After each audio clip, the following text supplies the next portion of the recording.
Chapter 3. Marilla Cuthbert is Surprised. Marilla came briskly forward as Matthew opened the door. But when her eyes fell on the odd little figure in the stiff, ugly dress, with the long braids of red hair and the eager, luminous eyes, she stopped short in amazement. "Matthew Cuthbert! Who's that?" she ejaculated. "Where is the boy?" "There wasn't any boy," said Matthew wretchedly. "there was only her." He nodded at the child, remembering that he had never even asked her name. "No boy? But there must have been a boy," insisted Marilla. "We sent word to Mrs. Spencer to bring a boy." "Well, she didn't. She brought her. I asked the station master, and I had to bring her home. She couldn't be left there, no matter where the mistake had come in." "Well, this is a pretty piece of business," ejaculated Marilla. During this dialogue the child had remained silent, her eyes roving from one to the other, all the animation fading out of her face. Suddenly she seemed to grasp the full meaning of what had been said. Dropping her precious carpet-bag, she sprang forward a step and clasped her hands. "You don't want me," she cried. "You don't want me because I'm not a boy. I might have expected it. Nobody ever did want me. I might have known it was all too beautiful to last. I might have known nobody really did want me. Oh, what shall I do? I'm going to burst into tears." Burst into tears she did. Sitting down on a chair by the table, flinging her arms out upon it and burying her face in them, she proceeded to cry stormily. Marilla and Matthew looked at each other deprecatingly across the stove. Neither of them knew what to say or do. Finally Marilla stepped lamely into the breach. "Well, well, there's no need to cry so about it." "Yes, there is need." The child raised her head quickly, revealing a tear-stained face and trembling lips. "You would cry, too, if you were an orphan and had come to a place you thought was going to be home and found that they didn't want you because you weren't a boy. Oh, this is the most tragical thing that ever happened to me." Something like a reluctant smile, rather rusty from long disuse, mellowed Marilla's grim expression. "Well, don't cry any more. We're not going to turn you out of doors tonight. You'll have to stay here until we investigate this affair. What's your name?" The child hesitated for a moment. "Will you please call me Cordelia?" she said eagerly. "Call you Cordelia? Is that your name?" "No, it's not exactly my name, but I would love to be called Cordelia. It's such a perfectly elegant name." "I don't know what on earth you mean. If Cordelia isn't your name, what is?" "Anne Shirley," reluctantly faltered forth the owner of that name. "But oh, please do call me Cordelia. It can't matter much to you what you call me if I'm only going to be here a little while, can it? And Anne is such an unromantic name." "Unromantic fiddlesticks," said the unsympathetic Marilla. "Anne is a real good, plain, sensible name. You've no need to be ashamed of it." "Oh, I'm not ashamed of it," explained Anne. "Only I like Cordelia better. I've always imagined that my name was Cordelia. At least, I always have of late years. When I was young I used to imagine it was Geraldine, but I like Cordelia better now. But if you call me Anne, please call me Anne spelled with an E." "What difference does it make how it's spelled?" asked Marilla, with another rusty smile as she picked up the teapot. "Oh, it makes such a difference. It looks so much nicer. When you hear a name pronounced, can't you always see it in your mind, just as if it was printed out? I can, and A-N-N looks dreadful, but A-N-N-E looks so much more distinguished. If you'll only call me Anne spelled with an E, I shall try to reconcile myself to not being called Cordelia." "Very well, then, Anne spelled with an E.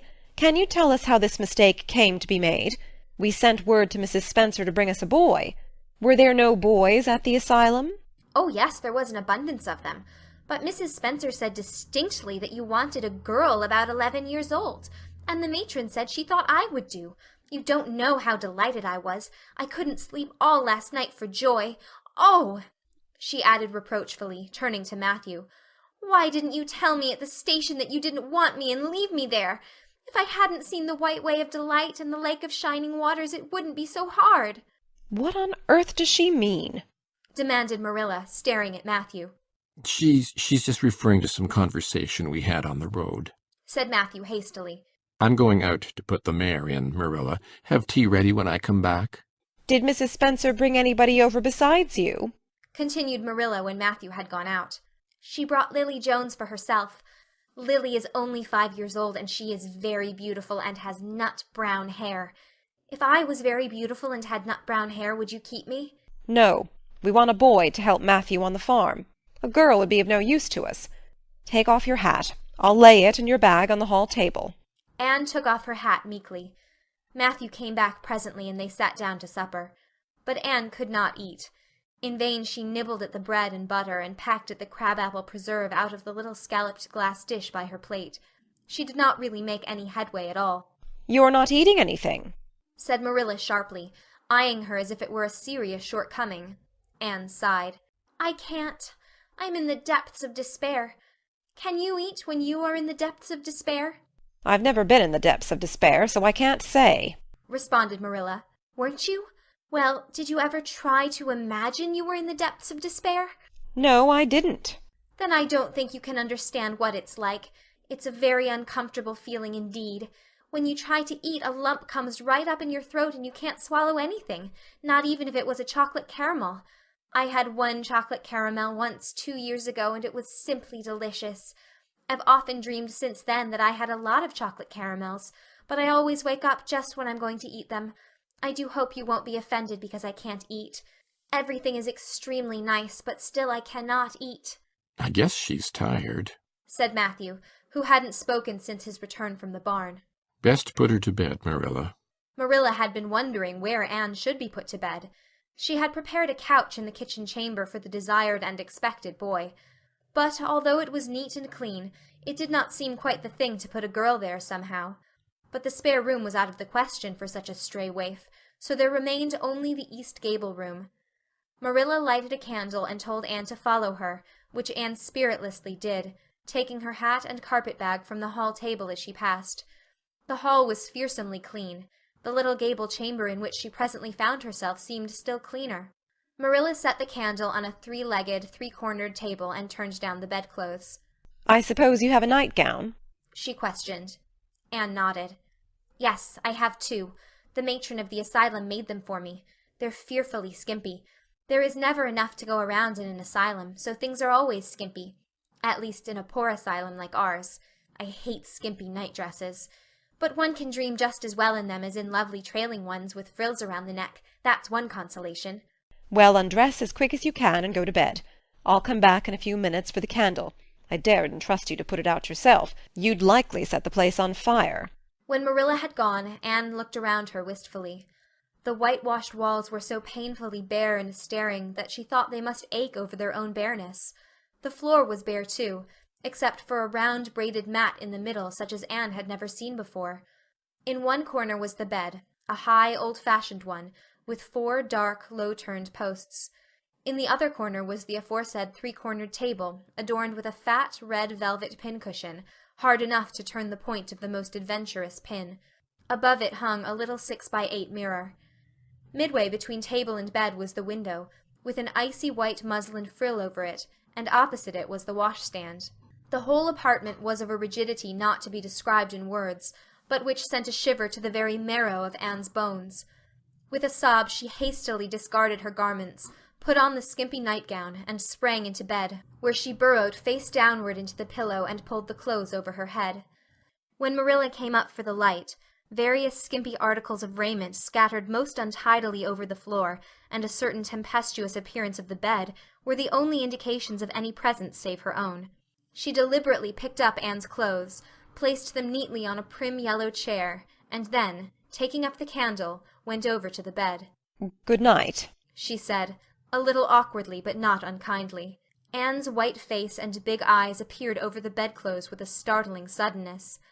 "How can you call it a good night, when you know it must be the very worst night I've ever had?" she said reproachfully. Then she dived down into invisibility again. Marilla went slowly down to the kitchen and proceeded to wash the supper dishes.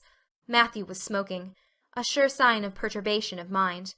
He seldom smoked, for Marilla set her face against it as a filthy habit, but at certain times and seasons he felt driven to it, and then Marilla winked at the practice, realizing that a mere man must have some vent for his emotions.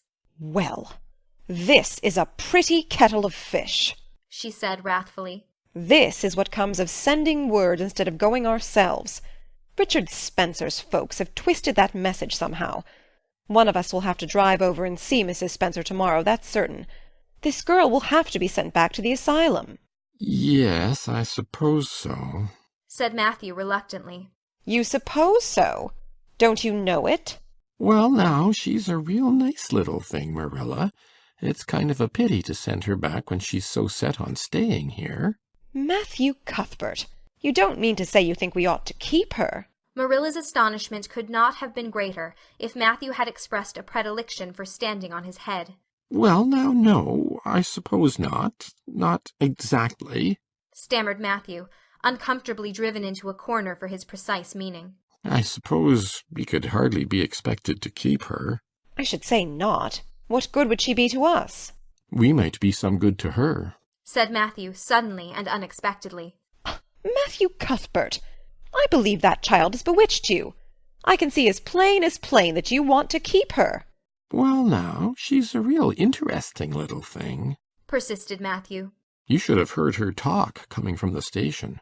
Oh, she can talk fast enough. I saw that at once. It's nothing in her favor, either. I don't like children who have so much to say. I don't want an orphan girl, and if I did, she isn't the style I'd pick out. There's something I don't understand about her. No, she's got to be dispatched straightway back to where she came from. I could hire a French boy to help me, said Matthew. And she'd be company for you. I'm not suffering for company, said Marilla shortly. And I'm not going to keep her. Well, now, it's just as you say, of course, Marilla, said Matthew, rising and putting his pipe away. I'm going to bed. To bed went Matthew, and to bed, when she had put her dishes away, went Marilla, frowning most resolutely.